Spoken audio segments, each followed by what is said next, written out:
ایک بھائی نے پہلے سوال کیا تھا کہ والد صاحب کو میں خوش نہیں کر پا رہا، یہ دعوت حق قبول کی ہے، تو وہ کہتے ہیں کہ آپ جنت میں نہیں جاؤ گے، تو اس کے بارے میں آپ کیا موقف دیتے ہیں آپ کا؟ بالکل نان سینس بات کی ہے اس عالم دین نے ان بھائی کو. ان سے یہ ذرا پوچھیں کہ بخاری اور مسلم دونوں میں حدیث ہے تم مومن ہی نہیں ہو سکتے جب تک کہ میں تمہیں تمہارے ماں باپ اولاد سب لوگوں سے بڑھ کر عزیز نہ ہو جاؤں. تو ماں باپ کو اس وقت خوش کرنا ہے آپ نے جب وہ اللہ اور اس کے رسول کے احکامات کے اندر کہیں عز وجل و صلی اللہ علیہ وآلہ وسلم. سورہ لقمان کے اندر آپ دیکھ لیں، باقی صورتوں میں جہاں اللہ تعالیٰ نے ماں باپ کا حق بیان کیا، ساتھ ہی کہا کہ اگر وہ کوشش کریں تجھے کہ میرے خلاف بھڑکائیں اسے، کہ تو بغیر علم کے میرے بارے میں کوئی عقیدہ رکھے شرک والا، تو پھر تو نے ان کا کہنا نہیں ماننا، دنیا میں معروف طریقے سے ان کے ساتھ چلنا ہے. اور یہ کہ راکٹ سائنس نہیں ہے جو کسی کو پتہ نہیں ہے کہ کسی بھی مخلوق میں جو انسان کا رشتہ ہے اس کے ساتھ اطاعت والا معاملہ اللہ اور اس کے رسول عز وجل و صلی اللہ علیہ وآلہ وسلم کے بعد ہے. یہ کسی مسلمان کو بتانے کی ضرورت نہیں، سب کو یہ پتہ ہے. تو وہ ایکسپلائٹ کر رہے ہیں مولوی. ان سے ذرا جا کے پوچھیں کہ اللہ کے نبی کی بات مانی جائے کہ ابے کی بات مانی جائے، اللہ کی بات مانی جائے یا چاچے کی بات مانی جائے. تو وہ پھر خود ہی ان پرنسپل، وہ اصل میں ان کا فرقہ اصل میں اسٹیک میں لگا ہوا ہے، اس لیے کہہ رہے ہیں.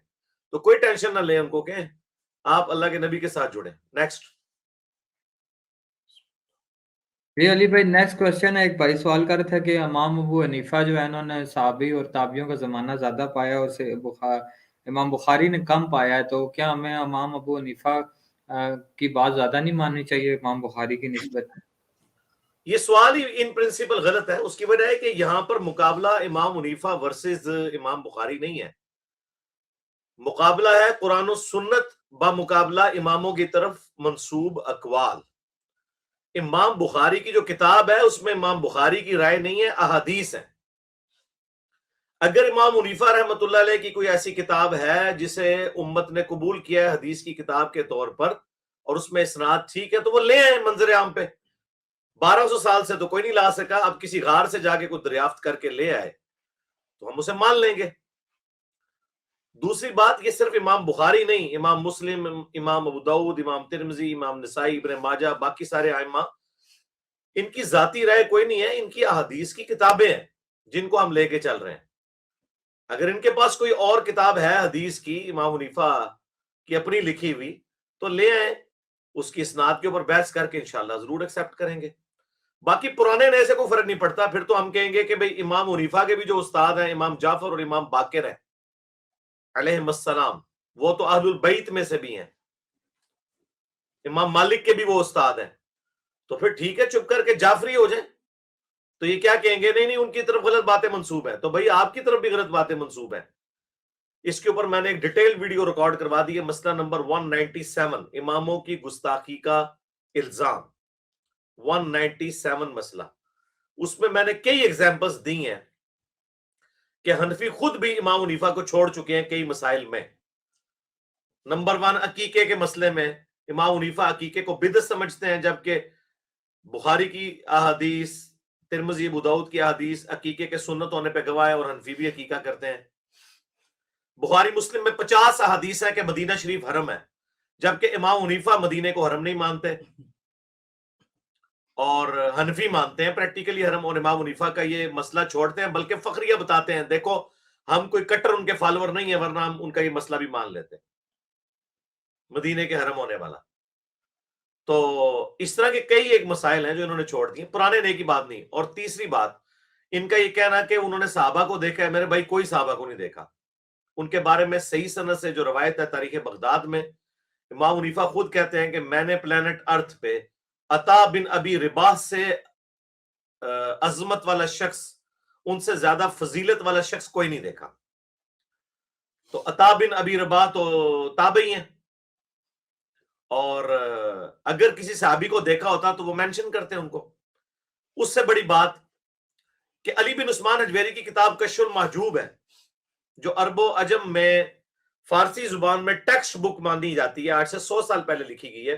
465 ہجری میں فوت ہوئے ہیں علی بن عثمان اجویری، المعروف داتا گنج بخش.